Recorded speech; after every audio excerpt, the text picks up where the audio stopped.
Bismillahirrahmanirrahim. Assalamu alaikum. Welcome to Newsroom. I'm your host, Khalid. But today is the 18th of June 2025. These are the stories that we will be highlighting during the course of the show. We'll begin with Pakistan-U.S. relations in the context of the visit of Field Marshal and Chief of the Army Staff Asim Munir Saab in the U.S. and his probable meeting that is going to happen over lunchtime with the U.S. President Donald Trump. We will be talking about the different aspects of the U.S.-Pakistan relations, how the U.S. has appreciated the Pakistani stance, how the President Trump has been backing Pakistan's stance when it comes to Indian illegally occupied Jammu and Kashmir, and also was the mediator in this last escalation between Pakistan and India, which India denies to date.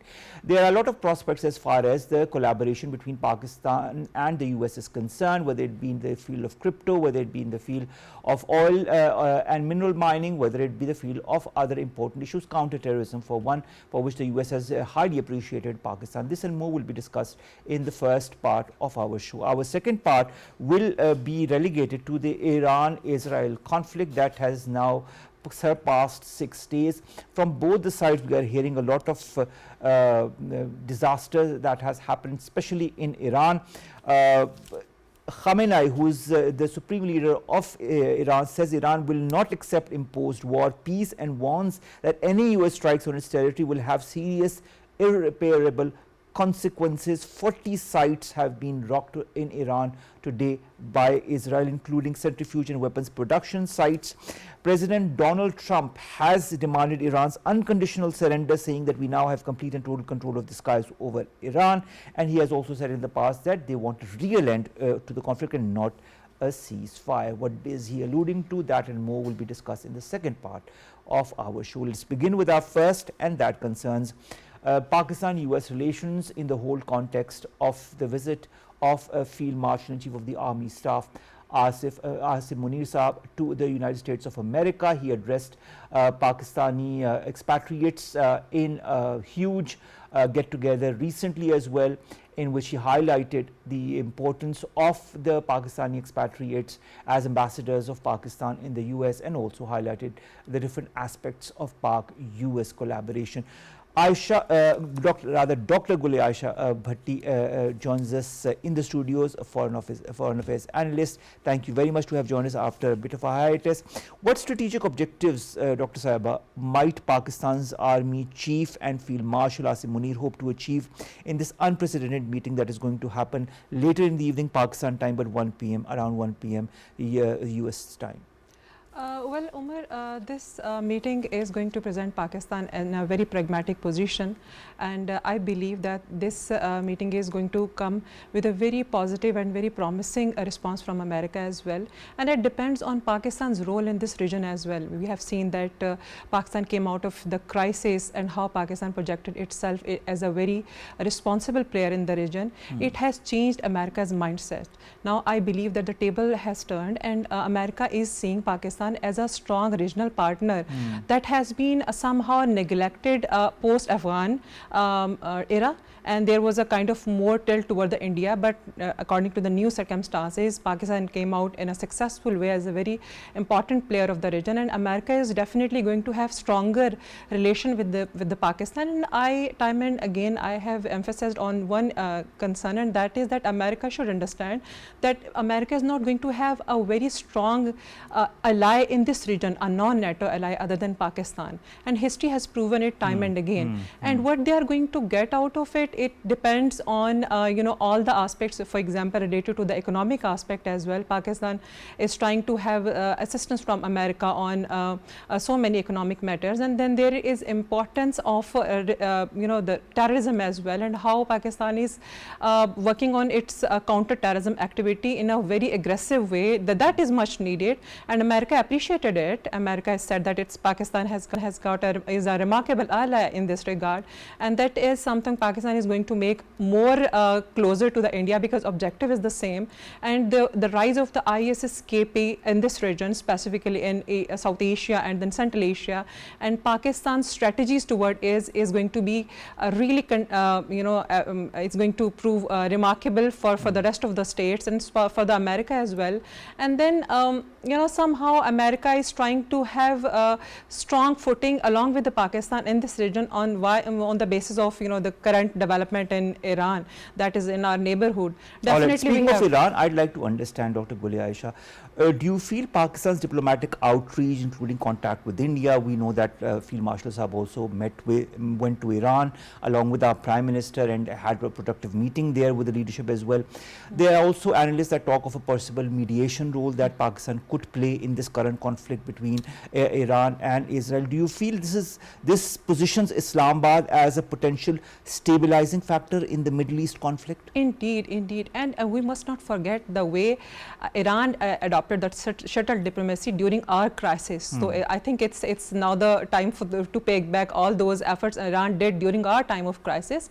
And Pakistan is definitely going to play a very positive role in this regard. And Pakistan is in the position of playing a role of a strong mediator during all this crisis. And we have to understand that it's not about some nuclear weapons or some nuclear development going on in Iran. It's some greater objective we must understand, and that is related to the Greater Israel project. And if we look into that, the map they are often projected and their meetings are related to the whole Greater Israel, and that is going to occupy the whole Middle East. So this Middle East crisis is basically to initiate that adaptation of the Greater Israel, just like the India is having that the Mahabharata concept and trying to create all this kind of Greater India, yes. Again, more or less the same these are the concept same ideologies, and both of the states, they are in same on the so many patterns. They are kind of a troublemaker in their own respective regions. Agreed. Brigadier Rashid Wali Janjua Saab, Defence Analyst, joins us online. Brigadier Saab, thank you very much to have joined. How significant is the timing and the optics of our Field Marshal Asim Munir's meeting with top US officials, especially given Narendra Modi's recent call to Trump and India's attempts in one way or the other to limit the space for Pakistan-US diplomatic engagements? You see, we must understand that this is a very, very significant meeting because despite this bonhomie between United States and Pakistan, there is a substratum of pro-India support in the State Department, and especially after a few changes at the lower bureaucracy, we might see a pro-Indian tilt because, after all, India is a strategic ally of United States in its contained China policy. This meeting is very important because we have an opportunity to explain our perspective and to foster a new basis for new defense mill-to-mill cooperation, and also to allay the concerns of the West, which are being stoked ad nauseum by Indians through their delegations and through their continual advocacy, wherein they are portraying Pakistan as an abettor of terrorism. And mind you, India has beaten a retreat, and it's going to come back to extract its pound of flesh, because you might expect a new false flag operation, because India has to regain its lost capital, which India lost face in this 4 days standoff with Pakistan. So this was a great opportunity at the cabinet level meeting, and with the President of the United States, the meeting of the military leadership, the Field Marshal Asim Munir. I think this is one of the most unique opportunities to showcase Pakistan's potential as a net regional stabilizer, and to allay all those fears and concerns which the disinformation campaign of India is portraying in the Capitol Hill and in Washington. And I think the basis for the mill-to-mill cooperation, counter-terrorism cooperation, and explaining the right context in which Pakistan is now standing vis-a-vis the forces of stability and those forces of terrorism and the proxies on behalf of external forces which are out to destabilize the region. There is a clear and present danger of ISIS terrorism, and also they are making a common cause with the BLA-like organizations to destabilize this region for myopic geopolitical gains and those objectives of destabilization that India is pursuing. So I think on all these scores, this is a great opportunity that both leaders, the military leader of Pakistan and the American political leadership, would hear from the horse's mouth what each one has to say. And that's the best way to establish a kind of a future bond and a lasting basis of mill to mill and security cooperation that Pakistan so badly needs in this time, because one thing is to be made very clear to the international establishment that Pakistan is up against an array of destabilizing forces and seeks nothing but economic stability and a secure environment in which to live like a responsible nuclear power in keeping with its value systems. And I think Pakistan's military potential to act as a regional and a national stabilizer, to lend a helping shoulder to our economic revival efforts, is also an area in which America would be very interested, because there are obviously economic interests as well, which a stable Pakistan can guarantee in the region. And especially the timing wise, this is a very interesting time because in our neighborhood, Iran and Israel war is going on, and there would be some kind of a fallout on Pakistan. So Pakistan has an opportunity to lay down very clear position on where it stands vis-a-vis the international law. And Pakistan has made its position very clear on international forums like UN Security Council, that Pakistan stands on the right side of international law. It supports the right of every sovereign nation to defend its territory, and at the same time it doesn't want a regional conflict and a possible escalation to a economic crisis through closure of Hormuz Straits, which might plunge the whole Brigadier region. Saab. Yes. Brigadier Saab, I'd like to also understand, you talked about counterterrorism collaboration. We remember General Kurilla and how he praised Pakistan when we captured and hand over a key Daesh terrorist who was involved in the Abbey Gate bombing. Do you feel, coming to counterterrorism, I'd like your perspective on this, could Washington recalibrate its counterterrorism priorities with Pakistan as a frontline partner? Is that a possibility?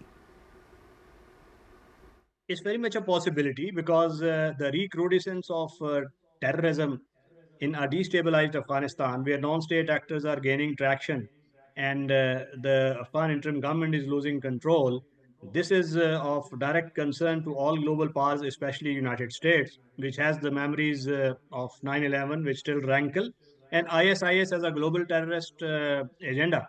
And Pakistan can act as a stabilizer, and Pakistan can cooperate on all on dimensions of countering this menace of terrorism, which is a menace to Pakistan as well. So I think the geographical location and Pakistan's involvement, its unique interaction in the past, and its great efforts in fighting this scourge of terrorism. Pakistan has suffered a lot. 80,000 lives have been lost, 150 million US dollars, $150 billion Pakistan has lost in this war. So I think this whole panoply with which Pakistan is equipped location wise, its capability of fighting terrorism, its understanding of Afghan dynamics will come in very handy for any external power that is interested in arresting the tide of rising terrorism through non-state actors in Afghanistan. All right, last question to you, Brigadier Saab, and I'd like your point of view on analysts that hint at discussions on minerals, on crypto, and on illegally occupied Jammu and Kashmir. We all remember Trump's offer to mediate as far as the IIOJK issue is concerned. Looking at the regional dynamics between India and Pakistan, is that a strong possibility, or will India deny, as rumors persist, has also been the case during the telephonic conversation with Narendra Modi and Donald Trump? I think Indian hubris and Indian intransigence would not permit India a saner course of action, and they have already issued statements to this effect that they will not go for any mediation.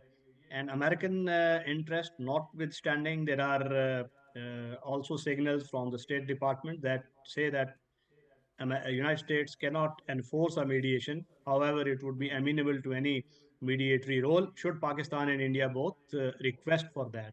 So I don't see any prospects of India agreeing to that mediation. It would continue its intransigent path, and Pakistan would have to definitely calibrate its response along with its international law options to confront India on that score. Regarding crypto, I think that's a emerging concept. Blockchain is a technology that will have many other applications, and Pakistan will have the advantage of first mover, but we should not have too high expectations, and we should not be too excited because this is something that is low down the uh, as we say, Maslow's hierarchy of needs, economic needs for Pakistan. Pakistan has much greater problems which have to be tackled: stabilization of economy and establishment of a exportable surplus. I think those are the areas we need to concentrate. But this crypto thing is a positive addition, and Pakistan should embrace new technology, but cautiously. And regarding minerals, yes, Pakistan has a great mineral potential, and Pakistan must make all efforts to showcase its potential, attract the investments, and the United States has the technology and the capital, and Pakistan must create those enabling conditions, security wise also, and investment climate wise, so that this becomes a very lucrative sector for foreign investors, and Pakistan also benefits from that. Thank you very much, Brigadier Rashid Wali Janjua Saab, defense analyst, to have joined us and to have given us your valuable point of view as far as the visit of our Field Marshal and in the gamut of the US-Pakistan relations is concerned. Thank you very much, sir. Dr. Gule Aisha Bhatti, Indian media was propagating that our Field Marshal will go to the US, then that he will not go to the US, and they were trying their best to somehow, create issues with this visit so that the meetings that were scheduled do not happen. Have India's attempts to isolate Pakistan failed also in the context of the high-level diplomatic mission under the leadership of Bilawal Bhutto Zardari that visited the US, the UK and Brussels?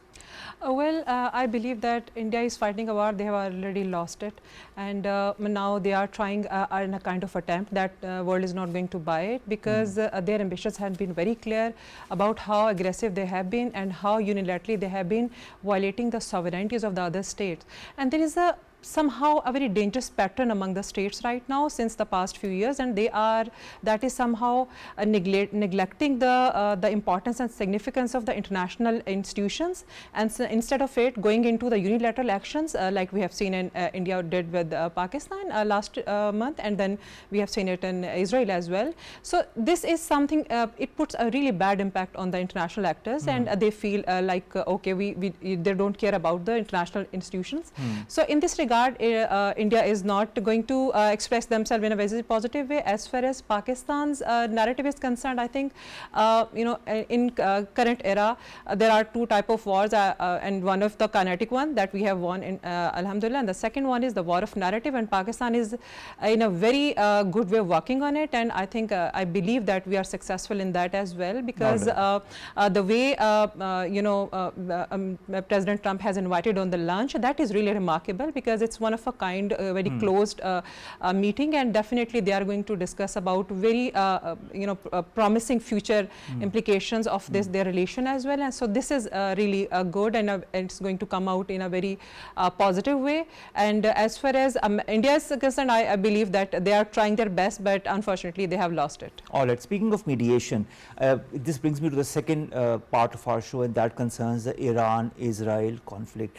Pakistan's foreign minister and deputy prime minister Ishaq Dar has said on Monday that Iran was willing to return to the negotiating table if Iran refrained from further strikes, citing direct communication with his Iranian counterpart. He said, quote unquote, "Our intention was always to see successful negotiations between the US and Iran." What's your take on that? Under the current circumstances, are talks still a possibility? Well, we can definitely try and work on it, but unfortunately, like I said before, that the pattern is different. You know, the states are going into the aggressive way unilaterally and ignoring the international norms, international law, and even international mediators. And we should not forget that India was already going into the 6th round of negotiation with with Iran, yes, with the US, and they completely ignored it, and that's how somehow it's a very deceiving and it's a deception kind of, and Pakistan can play its a very important role in it, and definitely Pakistan is going to do it, being a neighborhood and being a Muslim Brotherhood state. That's our responsibility as well. But how America is going to respond is somehow very complex, because in the past few years we have seen that Netanyahu and Trump, they don't have very good relation, and we saw the pattern as well in Mr. Trump's tweets. And initially he said, okay, you should not go into this war, and refrained Israel from doing that on the first day of its attack. And secondly, after a few hours, he said that, okay, I think Iran should surrender. So there is a pattern somehow. And there is another thing, and that is related to the Trump administration. There is 2 blocks, and I believe, and both of them are different in their understanding toward American foreign policy. One of them is related to their inward isolated factor of that Republicans, though they don't want to get themselves involved in any international affair. However, there are Democrats and so many other politicians as well. They want any active part of America in all the affairs around the world, because they don't want any space to be left for China or Russia to fill. So yes, these factors are fighting inside of Trump administration, and Trump has somehow complex relation with Netanyahu, and Netanyahu is more interested in Greater Israel project. We have seen it time and again, and on the other hand, Netanyahu is facing so much difficulties in home as well, and how the politicians are, and there are so many factors. They are not they are against Netanyahu. They want him to go now and work on some, and the Israelis, they are tired of their administration fighting around and not looking into all those matters which they want them to be. So this is kind of very complex, and let's see where it goes, but I feel that it's not going to go away immediately. So it's going you to talked take of time. mediation, you talked of Russia as well. Now Vladimir Putin speaks on a telephone with the Emirati President Ms. Mohammed bin Zayed Al Nahyan about this very conflict, the Israel-Iran conflict. He has also talked to the Turkish leadership, the Turkish President Recep Tayyip Erdogan as well. The US has also, the US President has also indicated the possible role of Russia as mediator, but the EU has completely dismissed that. Can Russia play some kind of a mediator role, given the fact that there are 2 divisions, 2 very strong divisions as to whether he can or whether he should not? Well, when we look into the Russia's possible, its role in this as a mediator in this whole scenario, we must understand that Russia, along with Iran, along with Turkey, along with China, and in Pakistan as well, we believe in that multipolarity, and in multipolarity basically demands for the respect of sovereignty, and all those states, those who not believe in the multipolarity, they should respect it, because there is no more a unilateral America, or there is no more a single powerful state. So Russia's role is very important in this regard, given the fact that Mr. Trump, they enjoy a very good relation with Trump, and yes, they can work on it. And we should not forget that Iran enjoy a very close relation with Russia. They were partners somehow in Syria and other Middle Eastern projects, and similarly we should not forget the role of Turkey, and we should not and how they condemn all this scenario, and then the China as well, because they are somehow stakeholders. They have got businesses to do with Iran. They have got so many, they are buying cheap oil from Iran, and they have multiple economic objectives in Iran. So definitely they cannot lose it, and collectively the global south, they can play a strong role in this mediator process. Iranian Supreme Leader Mr. Khamenei says Iran will not accept an imposed war or peace, warns that any US strikes on its territory will have serious irreparable consequences. The question that is on everybody's mind is that whether or not the US will intervene and directly get involved in this conflict. Will it? Well, America right now is somehow balancing on a razor's edge. It's a tightrope. America at one time is not trying to get itself involved directly in this whole scenario. However, they are providing, they gave the green signal to Israel, and they are providing all the intelligence support to Israel. We cannot forget it, that because Israel has got a strong lobby in American administration, and that is very active there. So it's a very complex, but after some days we are going to see that complete open and direct role of America in this aspect. And as well as sometimes I believe it's not about it's just the lies and deception that you are concerned about the nuclear weapons and all that. You probably they are more interested in remember regime the weapons change. of mass destruction, the whole episode. Yes, and they probably they want the whole regime change. I mean, but we have to understand one thing. There is something called as the nationalism. Time and again, American foreign policy, they have ignored this aspect of nationalism in the state's life. I mean, they think that, okay, I mean, if a state is authoritarian, or if a state is weak, or they have sectarian, or they have ethnic issues in it, so people might stand against the regime. But nationalism keeps them united, specifically when the outsider is a foreigner.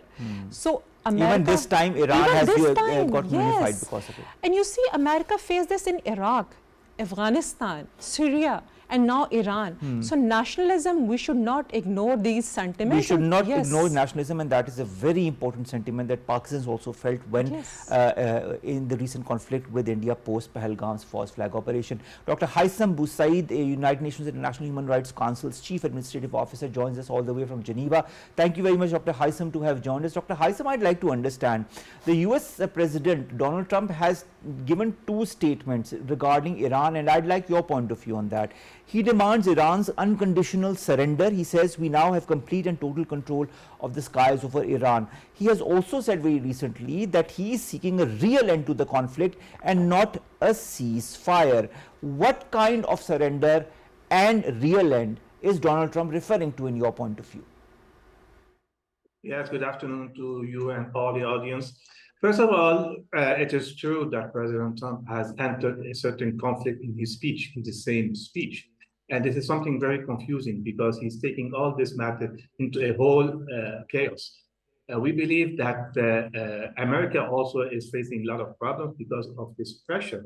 We have also to admit that Iran has proved itself in the field, in the military field, that it is capable also to retaliate against Israel. And this is something very good because it's going to keep this balance in the region. I think that the speech of President Trump is based on the confusion due to the results of the field battle, because they thought maybe it was an easy task for Israel to go ahead and bomb Iran, and there will be no retaliation. I don't know where they came out, in this, for this results, because this result is not really accurate. And I think this is why President Trump fall into this trap, and he was not, concentrating up. Maybe he was a bit disturbed about the results that he received from the battlefield, and this is why maybe he's trying to go ahead with it within this confusion, and which also seemed to be the headline of his policy during the talk with Iran, because he's always saying something and doing the other, and vice versa. So I believe this approach from President Trump is not giving good results. And we believe that if we are going to continue like that, we are going to face a terrible war in the region. We know how it's going to start, but we never know how it's going to end. But speaking of the war and how it's going to start and how it's going to end, with a lot of question marks that I asked my other panelists as well on the possible role of US getting directly involved in it. A lot of countries across the world are asking the same question, a lot of analysts are asking the same question. What is the probability of the US entering this conflict, A? And secondly, do you see any end in sight when it comes to the brutalities? Because I see a replication of what has happened in Palestine happening exactly in Iran, the same way. 240 people have been killed, 70 of them are women and children. Before I enter in where are we gonna hit at the end, let me just make a little briefing on the current conflict situation between Israel and Iran, because it's not limited only to the Iranian nuclear program alone, as it is being said. It is also extended to the geostrategic dimensions related to the presence of military groups operating under the Iranian auspices. And I believe that your guest also spoke about Lebanon, Lebanon, Syria, and other places.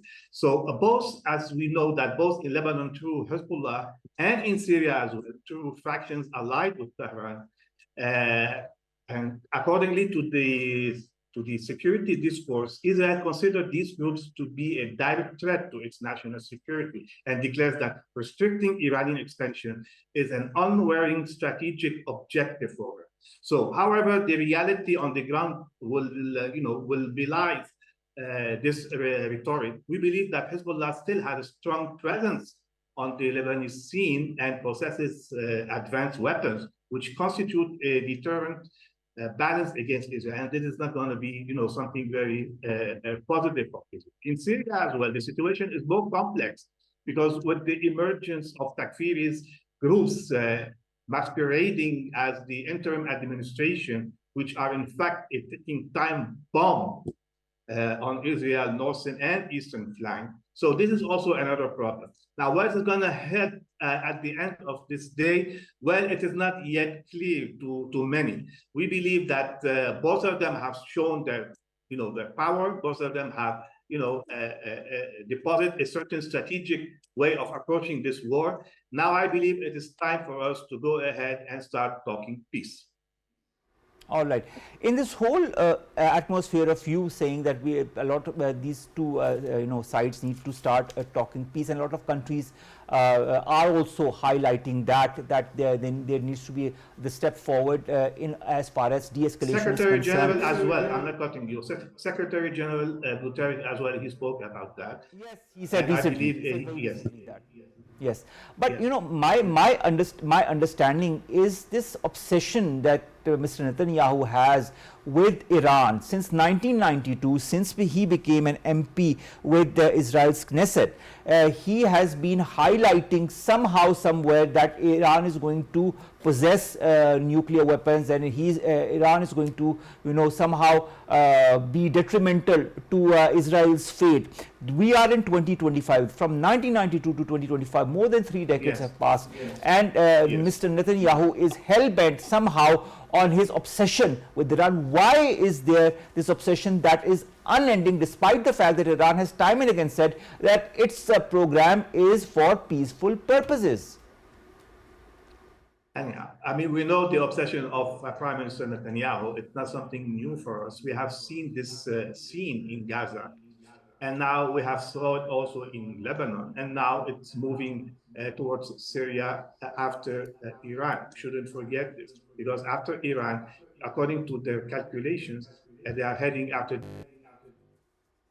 Seems to be some technical glitch. We'll go to Gule Asha Bhatti. Dr. Gule Asha Bhatti, I was referring to what a lot of countries across the world are saying. We've talked a little bit about Russia. Germany's foreign minister has appealed to Iran's leaders to make credible assurances that they are not seeking a nuclear weapon. It shows a clear slant as far as towards Israel is concerned.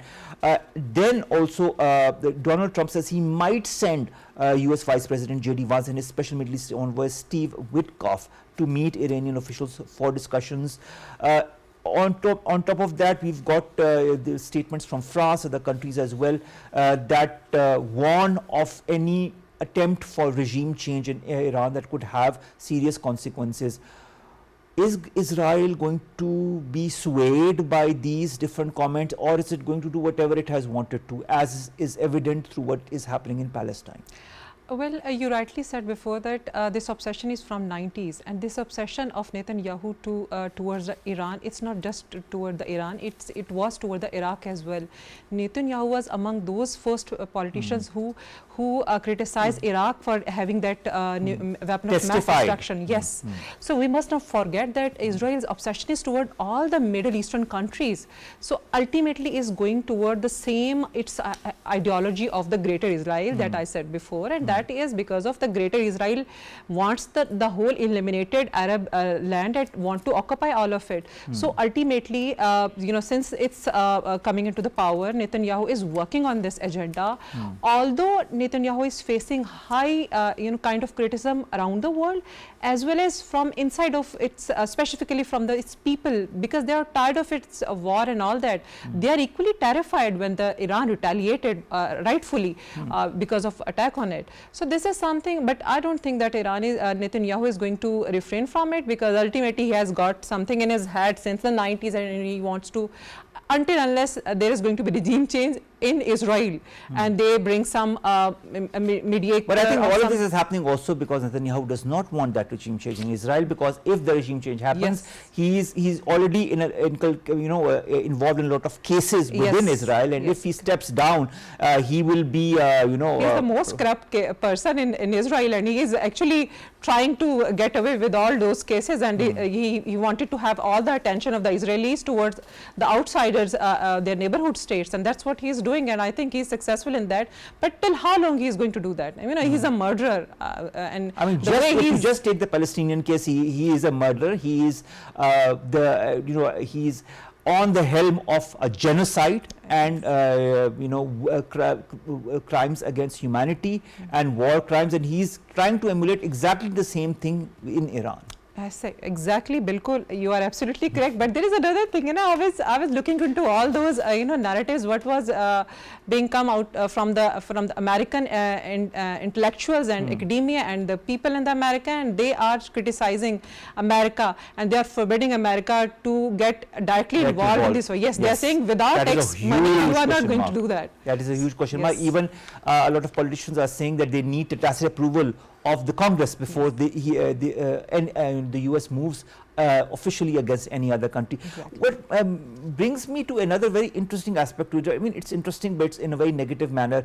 Do you feel conflicts like the Iran-Israel conflict is going to bring a rift within the global community, divisions, polarization within the global community? This is the first part. The second part is the economic fallout that it could have, especially on the oil prices.